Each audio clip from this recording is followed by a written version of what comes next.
Hello बच्चों, good morning. My name is Sonu Kumar Maurya. भाई हम लोगों ने लॉ में आपका सेक्शन 47 तक कंप्लीट करा दिया था इसके पिछले सेशन में। आज हम शुरू करेंगे सेक्शन 48। तो उसके पहले हम रिवीजन करा देते हैं। सेक्शन 47 में क्या पढ़ाया था बेटा? इसमें क्या होता है, वोटिंग राइट की बात करता है, ठीक है। चलो, तो voting rights of a member holding equity share capital. जब आप क्या करते हो, इक्विटी शेयर होल्ड करते हो, तो बंडल ऑफ राइट्स आपको मिलते हैं बेटा। ठीक है। आपको बंडल ऑफ राइट्स में क्या क्या मिलता है? सबसे पहले तो आपको डिविडेंड मिलता है, ठीक है। और आपको वोट करने को, अगर कंपनी की कोई भी जनरल मीटिंग है या कोई सी भी मीटिंग है, तो उसमें आपके पास पावर आ जाती है वोट करने की, ठीक है ना। चलो, तो ये देखो क्या कह रहा है। Every member of a company limited by share holding equity share capital there in sell have right to vote every resolution. ठीक है ना। हर एक रेजुलेशन, चाहे वो आपका ऑर्डिनरी रेजुलेशन हो या फिर स्पेशल रेजुलेशन हो, placed before the company and his voting right on a poll shall be in proportion to the his share. मतलब कि आपकी वोट किस पे हो रहा है बेटा? पोल से हो रहा है ना। तो पोल के केस में वो कैसे, किस प्रोपोर्शन में होगा? यदि आप 1 लाख शेयर होल्ड करते हैं और वो 1 लाख शेयर 1% है, तो आपके पास वोटिंग पावर कितनी है बेटा? वोटिंग पावर आपके पास 1% है। ठीक है, समझ में आया? अगर आप जितने शेयर्स होल्ड करेंगे उसके अकॉर्डिंग आपकी क्या आएगी? वोटिंग पावर आएगी in case of voting right on poll. ठीक है ना। चलो, ऐसे नॉर्मल आप चाहे 10 शेयर होल्ड करें चाहे 1 शेयर होल्ड करें, आपके पास एक ही राइट मिलेगा। ठीक है। चलो,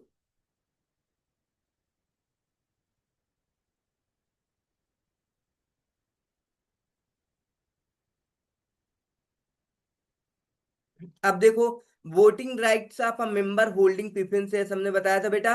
प्रेफरेंस शेयर में क्या नहीं होता? वोटिंग पावर नहीं होती और सारे के राइट्स होते हैं, ठीक है ना। अब बताओ, प्रेफरेंस शेयर होल्डर को कब राइट मिल जाएगा वोट करने का?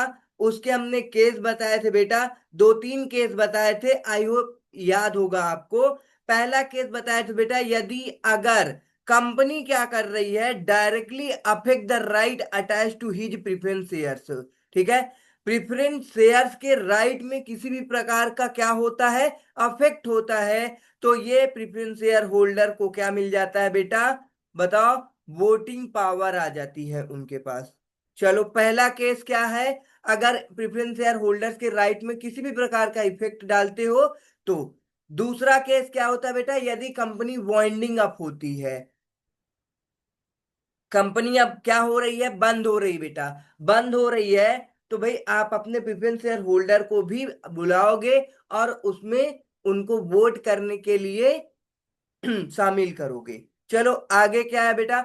एक तीसरा पॉइंट है बेटा कि आप यदि क्या करते हो, प्रेफरेंस शेयर होल्डर को पिछले 2 सालों तक आप क्या नहीं पे करते हो? 2 इयर्स डिविडेंड पेड नहीं करते हो, ठीक है। डिविडेंड अगर नहीं पे करोगे तो इन प्रेफरेंस शेयर होल्डर के पास आ जाएगा वोटिंग राइट्स। ठीक है। चलो, तो आगे देखो बेटा, चार्ट में भी हमने दिखाया था, ये पूरा बता रखा है। ये देखो, वोटिंग राइट्स पहला आपका इक्विटी शेयर के पास नॉर्मल केस में in proportion of a paid up capital, ठीक है। और अगर डिफरेंशियल राइट्स है तो आर्टिकल ऑफ एसोसिएशन में ये डिफाइन होना चाहिए। फिर उसके केस बाद में हमने क्या बताया, सेकंड केस में हमने प्रेफरेंस शेयर होल्डर की बात की। प्रेफरेंस शेयर होल्डर के पास इन जनरल वोटिंग राइट्स नहीं होता है। अगर ये 3 कंडीशंस आ जाती हैं, कोई भी इसमें से, वाइंडिंग अप हो रही है तो प्रेफरेंस शेयर होल्डर के पास वोटिंग राइट्स आ जाएगा। डायरेक्टली इफेक्ट कर रहा है उनके किस में, इंटरेस्ट में, तो भी उनके पास ये क्या आ जाएगा? वोट करने का पावर आ जाएगी, राइट्स आ जाएगा। या तो 2 साल तक उनका क्या नहीं पे किया जा रहा बेटा? डिविडेंड नहीं पे किया जा रहा है। चलो, हमने बताया था बेटा, ये होमवर्क में एग्जाम्पल कर लेना, ठीक है। चलो,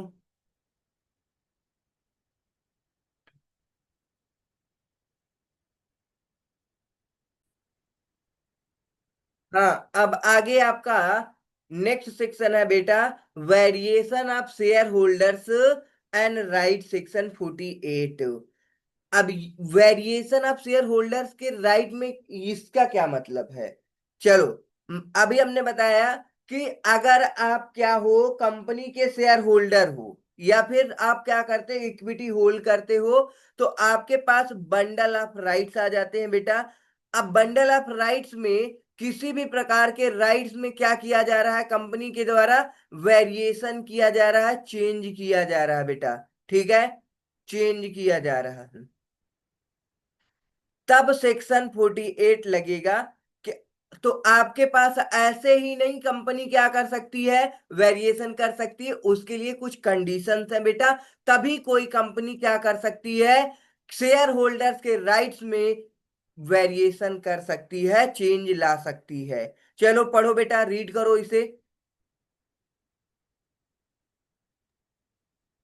The shareholder who was given the right to the purchase the shares of the company on a pre-emptive basis was held to constitute a special class distinguishing him from other shares who did not have any such right, and consequently his right was not pretending to be taken away without his consent. If it is proposed to the change the right of any class, certain procedure has to be followed. हाँ बेटा, Section 48 एक second रुक जाओ। देखो, ये क्या कह रहा है कि a share holder who has given the right to purchase the shares, हमारी कंपनी है बेटा, हमने क्या दिया है, उनको राइट दिया है परचेज करने का। अब आप लोगों ने हमारे कंपनी में क्या कर दिया, इन्वेस्ट कर दिया, ठीक है ना, शेयर को आपने परचेज कर लिया है। तो अब क्या कह रहा है, the company on a preemptive basis was held to constitute a special class distinguish him for other shareholder who did not have any such right. Such consequently his right was not permitted to be taken away without his consent। मतलब अब ये share holder बन जाएंगे बेटा, जो भी हमारे company में इन्वेस्ट करेगा वो शेयर होल्डर बन जाएगा। ठीक है, अब बताओ बेटा, जैसे ये शेयर बनेंगे, आई मीन शेयर होल्डर बनेंगे, वैसे ही इनके पास सारे के सारे राइट्स मिल जाएंगे, जो राइट्स एक शेयर होल्डर को मिलता है। ठीक है, तो अब अगर हम चेंज करना चाहते हैं, तो इनसे, ये जो शेयर होल्डर है, इनसे हमें क्या लेना पड़ेगा बेटा, कंसेंट लेना पड़ेगा। ठीक है, विदाउट कंसेंट आप चेंज नहीं कर सकते हो।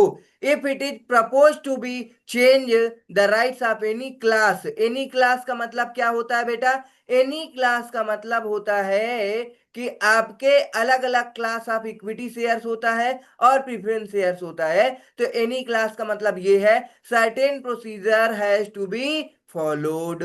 पढ़ो बेटा आगे, सेक्शन 48 क्या कहता है। Section 48 allows the variation. Voice नहीं आ रही बेटा, section 48 allow the variations. While third and last one by subsection 2 has been met, there should be provision in the memorandum or articles of the company entitling to vary such class rights in absence of same the terms of issue of the shares of that class not prohibiting such a variation. The holders at least 75% issued shares of that class must have given her consent in writing or pass a special resolution sanctioning the variation of a separate class meeting. Provision 2 subsection 1 provides if variation by one class of shareholders affects the right of any holder, the consent of the three-fourths of such other class of shareholders shall also be obtained, and the provision of the section shall also to apply. Variation, चलो देखो बेटा, अब आपको ये दिख रहा है following conditions, condition number 1, condition number 2, condition number 3 ये है। ठीक है, तो आप अगर वेरिएशन करना चाहते हैं शेयर होल्डर्स के राइट में, तो आपको ये तीन कंडीशंस को फॉलो करने होंगे। जब आप क्या करना चाहते हो, किसी भी शेयर होल्डर, मतलब कि क्लास ऑफ, ये क्लास है, एनी क्लास ऑफ, ठीक है, इनके शेयर राइट्स में चेंज करना चाहते हो तो आपको ये थ्री कंडीशंस को फॉलो करना होगा। ठीक है। First two stated by subsection one, while third last one by the subsection two has been met. पहला क्या कह रहा है देखो, आपका memorandum and article of association में ये क्या होना चाहिए भाई, मेंशन होना चाहिए। द टर्म्स मतलब कि देयर शुड बी प्रोविजन, मतलब ये चेंजेस का जो आपका variation of rights of shareholders, ये आपके memorandum and article of association में of the company entitling to vary such class rights in absence of a same, the terms of the issue of the shares of that class not prohibiting such a variation। मतलब कि prohibiting नहीं होना चाहिए, article of association and memorandum of association के अंदर ये इससे related provisions क्या होने चाहिए, कंटेन होने चाहिए। ठीक है, not prohibiting such a variation.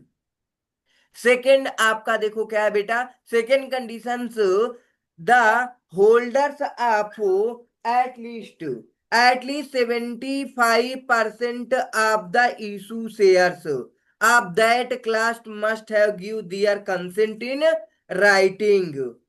ठीक है, मतलब क्या होता है कि अगर आप चेंज करना चाहते हो बेटा, वेरिएशन लाना चाहते हो, तो सारे के सारे जो ये आपके शेयर होल्डर हैं, ठीक है, इन shareholders at least 75% of the issued shares, ठीक है, आप दैट क्लास, मतलब देखो इशूड केयर और दैट क्लास का मतलब क्या है, अगर आप प्रेफरेंस शेयर की बात कर रहे हैं तो प्रेफरेंस शेयर होल्डर्स की बात होगी, अगर इक्विटी शेयर होल्डर्स में वेरिएशन ला रहे हैं तो इक्विटी शेयर होल्डर से लेना पड़ेगा कंसेंट। ठीक है, राइटिंग में तो वही लिखा हुआ है, और साथ में आपको स्पेशल रेजुलेशन पास करना होगा। देखो बेटा, यहां पे ये डायरेक्ट बोल देता कि सेकेंड कंडीशन में अगर आपको वेरिएशन लेना है किसी भी क्लास आप हो शेयर होल्डर का, तो आपको स्पेशल रेजुलेशन पास करना होगा।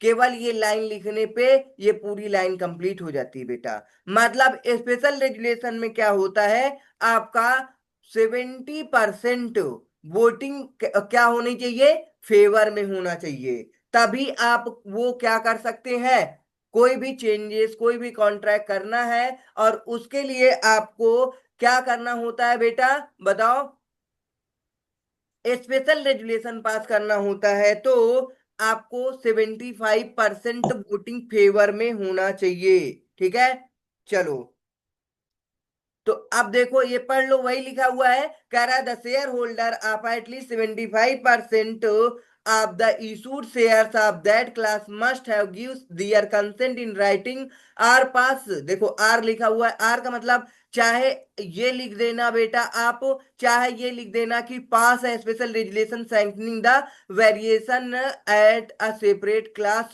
मीटिंग, वही मतलब होगा। ठीक है, चलो, Proviso to subsection 1 provides if variation by one class of shareholders affect the rights of any other class of shareholders। ठीक है, मतलब ये क्या कह रहा है, यदि आप वेरिएशन कर रहे हो one class of share holders और दूसरी क्लास ऑफ शेयर होल्डर्स, मतलब कि आप चेंजेस कर रहे हो प्रेफरेंस शेयर होल्डर्स में और आपका चेंजेस इफेक्ट पड़ रहा है प्रेफरेंस शेयर होल्डर को भी, ठीक है ना, तो वही चीज लिखा हुआ है कि यदि आप वेरिएशन करते हैं one class of share holders का और साथ में वेरिएशन होता है other class of share holders का, तो अब इसके केस में उनसे भी आपको कंसेंट लेना पड़ेगा बेटा।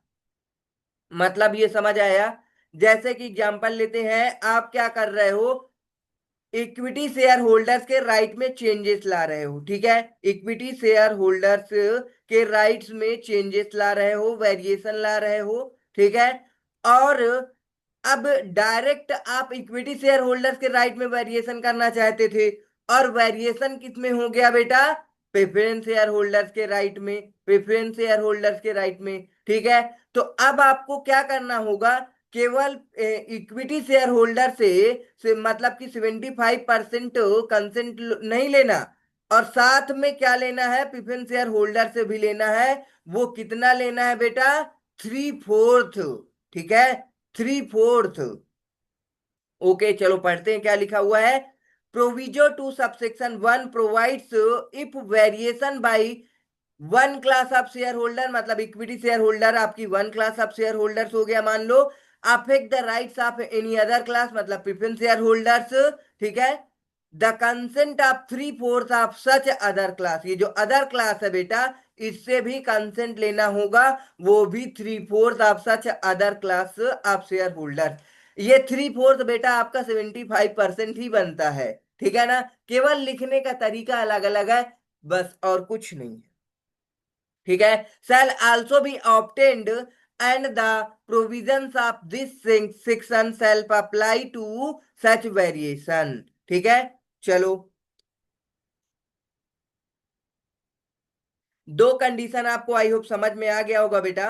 बहुत आसान है, कुछ नहीं है, वही बात को अलग तरीके से कह रहा है जिस बात को हम बहुत आसानी से कह सकते हैं। ठीक है, थर्ड पॉइंट देखो।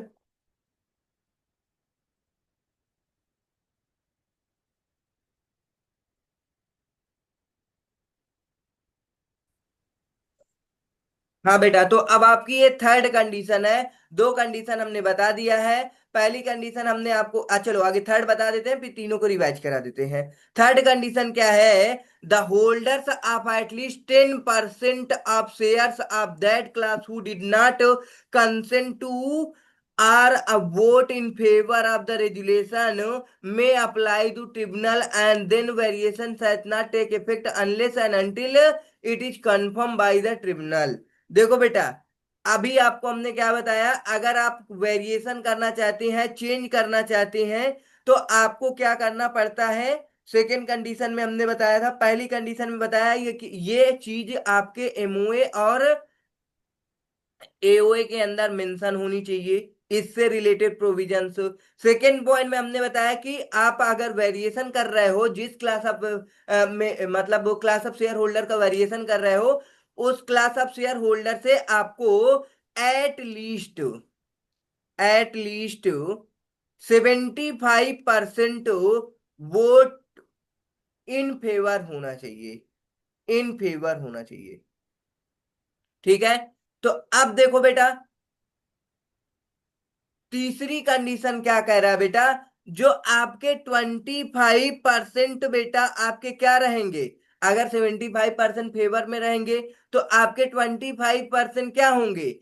जरूरी नहीं है कि 75, ये हो सकता है मान लो एक केस बन सकता है, केस नंबर 1, सपोज आपने क्या करा लिया, 80% फेवर में करा लिया, 20% आपके अगेंस्ट हो गए हैं। या फिर दूसरा केस बन सकता है, आपने 78% फेवर में करा लिया है और आपके, बताओ बेटा ये कितने हो जाएंगे, 22% अगेंस्ट में हो गए हैं।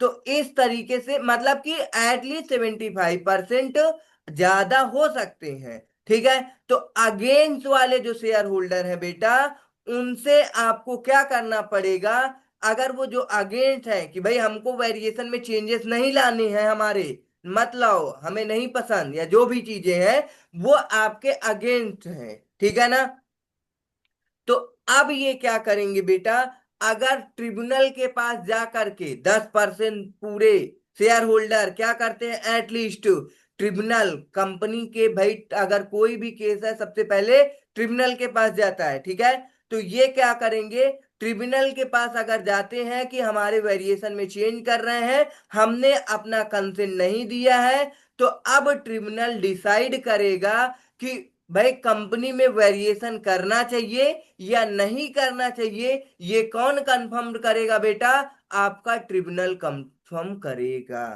ठीक है, तीसरी कंडीशन आई होप समझ में आ गई होगी बेटा, रिवीजन भी हो गया, तीनों कंडीशन भी समझ में आ गया होगा बेटा यहाँ पे।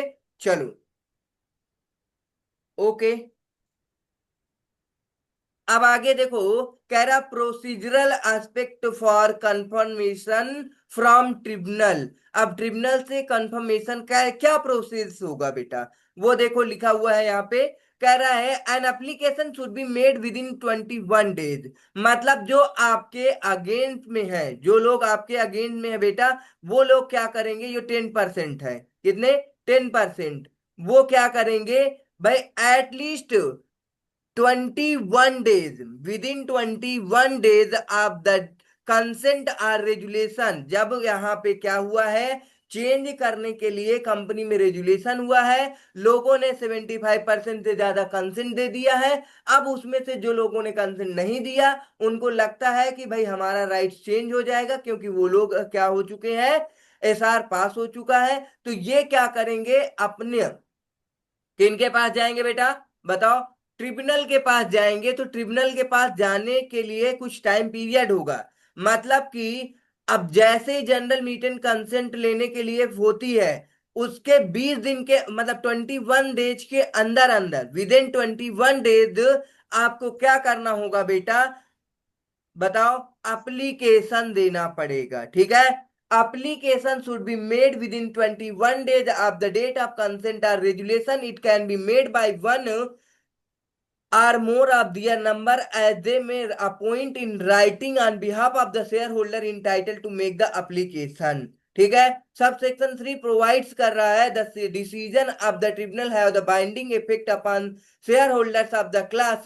Further subsection 4 requires the company to file a copy of the order with registrar within 30 days of the date of the order।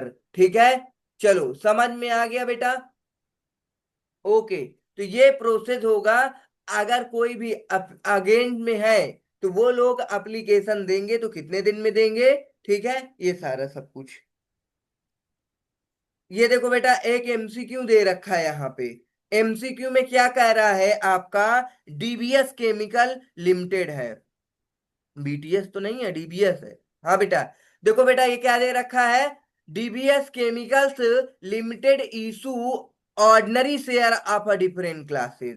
ठीक है ना, ordinary share of a different classes, DBS planned planned to vary rights of one the class wherein there were only 150 holders out of 100।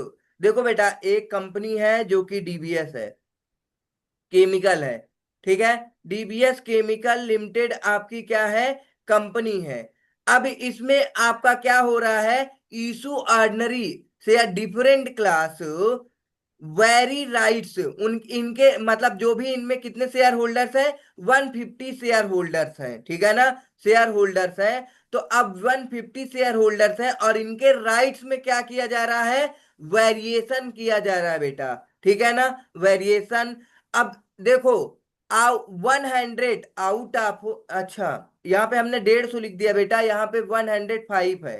क्या है, 105 है, share holders है। Okay, अब 105 share holders में से 100 शेयर होल्डर्स, ठीक है ना, 100 out of 105 share holders own 0.5% of shares of that class, whereas each of the remaining 5 holders hold 10% shares of that class, presuming the 100 holder who own 0.5% shares already signed authorize the consent. मतलब 100 share holder क्या कर चुके हैं बेटा, बताओ। अब ये कितना परसेंट बनेगा, 105 को मल्टीप्लाई 100 कर दोगे, तो आपका पता चल जाएगा कि 75% से ज्यादा लोगों ने ऑथोराइजेशन दे दिया है। ठीक है, चलो, तो अब यहां पे क्या हुआ बेटा, ये 100 लोगों ने कंसेंट दे दिया है। ठीक है, letter sanctioning the variation, how many holders out of such 5 need to authorize the said letter to approve the variation। बताओ बेटा।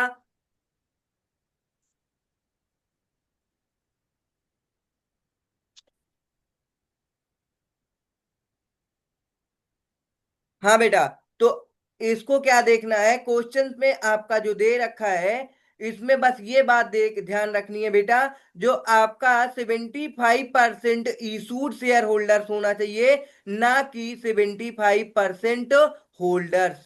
ठीक है, 75% इशूड शेयर होल्डर्स होने चाहिए। ठीक है, यहाँ पे होल्डर्स दे रखा है बेटा, ठीक है ना।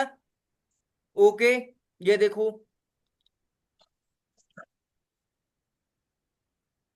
तो अब कह रहा है यहाँ पे, how many share holders out of 5 need to be authorize to share the letter approved variation. अब बताओ बेटा, 5 में से आपको कितने शेयर होल्डर चाहिए?